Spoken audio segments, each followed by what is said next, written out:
Hi, I'm Lindsay Elliott from Lindsay Elliott Coaching, and I'm a certified change coach, and I help people with all aspects of change. And today I'm going to be talking about our mind as a storytelling machine.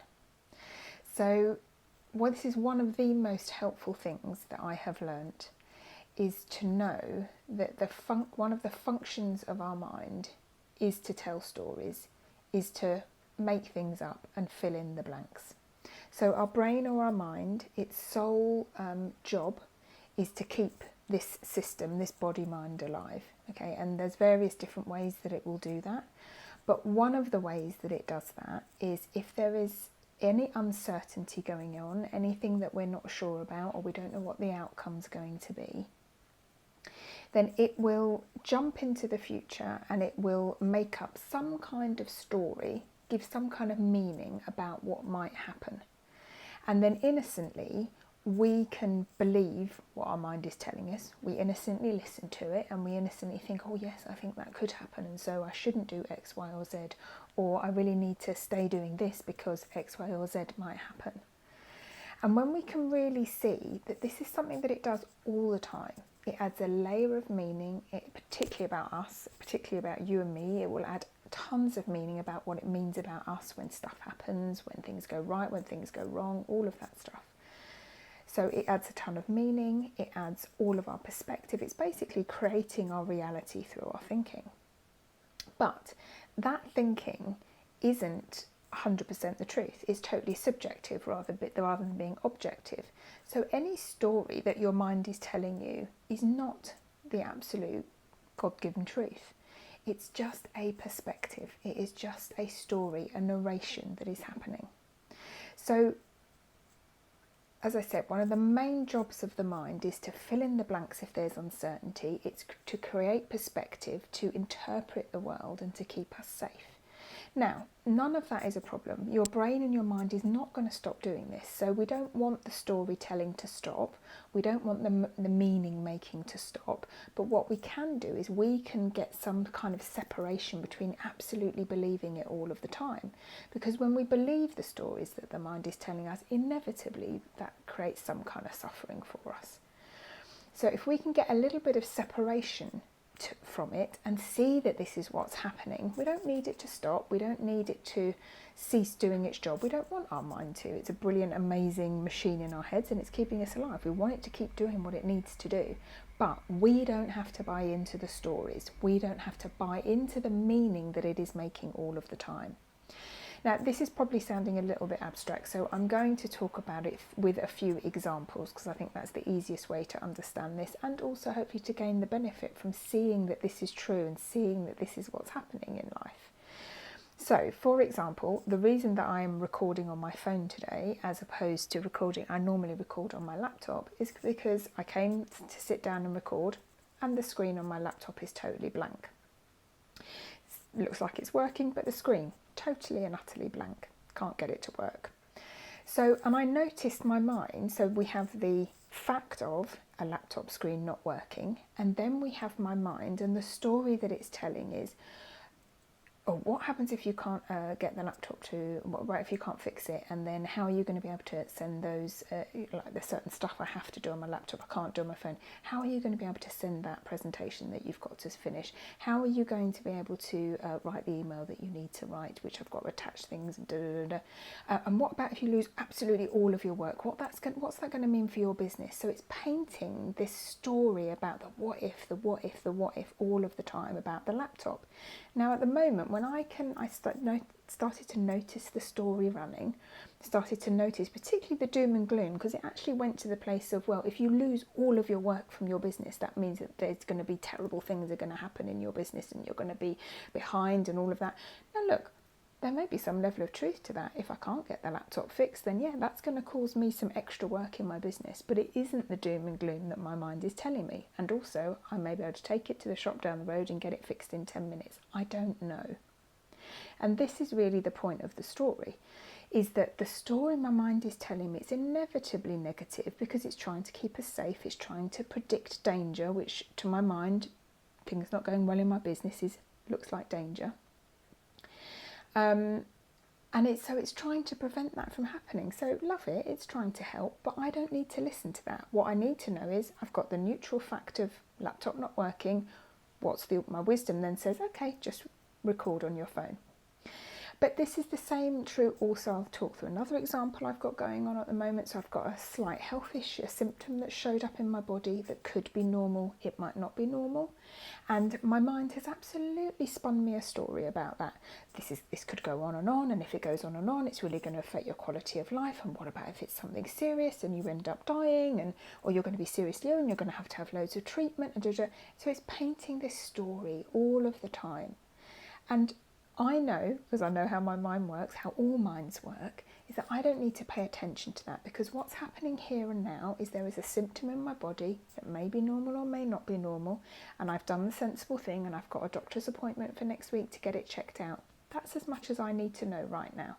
The rest of it is story. So we've got the fact of a symptom in a body that may be normal, may not be normal, is slightly uncomfortable, but what's happening now is that symptom, not all of the story that the mind is trying to portray. And I'll talk through another example. So imagine if you are thinking that you need to leave a relationship. So you've got the fact of, this relationship isn't for you, you're pretty sure that it's not making you happy, that you need to move on. But your mind might be jumping ahead and saying to you, well, I can't be on my own, or what will people think if this relationship ends, or how's it going to affect my children, and I'll be broken, penniless and homeless, or I won't be able to cope on my own, or what about if I really hurt the other person's feelings and they end up killing themselves? All kinds of crazy stories the mind will tell. Or if it's, you're worried about having a panic attack. It's like, well, what about if I have a panic attack while I'm driving and then I crash the car and then I kill loads of people, or I injure myself and then I can't work, or I write off the car and then I haven't got any modes of transport. You can see that our mind, particularly if it feels like it's a problem or an issue, is absolutely going to make up meaning and be telling a story. So actually, before I finish up on that bit, even if you haven't got an issue or a problem in your life, you might also notice that your mind tells you stories about good things or things potentially that you want. So you might be aware that it's not necessarily an issue or a problem, but maybe you like a change of direction in your career, or you really like to move country to another country, or you'd like to change your lifestyle in some way, or you'd like to start a fitness program. There may be things that you know are good for you and that you want to do and aren't necessarily issues or problems. And you can also notice that your mind is probably telling you some kind of story about that. Well, I'm too old to change my career, or I don't know what I want to do, or it might be too difficult moving country because how would I get to know loads of new people? And yes, the weather might be nice, but I might really miss my cats. Or, there will be some kind of story, some kind of picture, image of the future about this thing that it's trying to tell you, or reasons why now you can't achieve what you want to achieve because, well, people like me don't do that, or that's not for someone like me, or I'm going to need more money for that. There'll be some kind of story that your mind is telling you. So one of the most helpful things that we can do, I think, is just to start to gently ask ourselves this question when we notice. So when you notice that you are lost in some kind of sort of imagining about the future, or just lost in your head, if you remember, you can gently just pull your attention away and just ask yourself the question, what story am I believing here, or what story is my mind trying to tell me here? So, if you've had a disagreement with a colleague at work and that your mind is saying, well, it's just because they don't like you, or they're just a really difficult person, or everyone thinks that they're such a pain in the bum, or or this means that you're gonna get a written warning, or this means that they're going to create trouble for you. They're trying to get you out of your job. There'll be some kind of story going on there. So if you notice, so either if it's a problem or an issue, or maybe it's something that you want to create in your life to change for the better, something positive, just see if you can start to tune into the narration and the story that your mind is telling you. And then you can start to gently ask yourself, well, is this true? Because whilst our minds are absolutely story-making machines, they aren't right a huge amount of the time. Now, sometimes a mind will tell a story, and yes, it's the correct story, and yes, it happens to come true.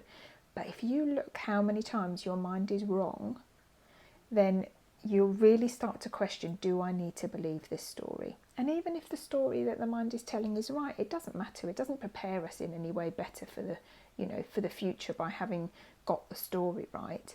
What we can just start to see is it's really fallible. Our minds are totally fallible. They're totally just jumping into the future and trying to pull a reality that isn't happening now through the story. So just gently ask yourself the question, what story am I believing here? Or what story is being told? And then ask yourself, do I need to believe this? Do I need to listen to this? And sometimes it might make sense for you to listen to it and prepare in some way, but I think you'll find the vast majority of time, the story that the mind is telling is just pure fabrication, and it really doesn't get it right that often. So I hope that this has been helpful. I hope that you incorporate these questions into your life, and so that you can really find more freedom. Because otherwise, if we're constantly up in the mind and believing the stories, we're not present in our own lives. We're not present with what is actually happening here and now. And actually, that's one of some last thing I thought I'd finish there. One of the really good ways to tell if it's a story is it happening now? So for the example of the laptop, as I said, I've got the laptop with a blank screen. That's what's happening now. That isn't a story, that's happening. The rest of it, about how I might not be able to fix it, what it might do about my business, how it's really going to slow me up, all of that is story, meaning, layered on by my mind. So if it's happening now, that's what we can deal with that. All of the stuff of the future and the what ifs and the story, none of that we can deal with because it isn't true. So I really hope this has been a helpful video. Please do like and subscribe to my channel. It really helps me to reach more people with what I hope is helpful content, or share this video with a friend if you know that they're struggling. Okay, thanks so much for watching and being here. Bye bye.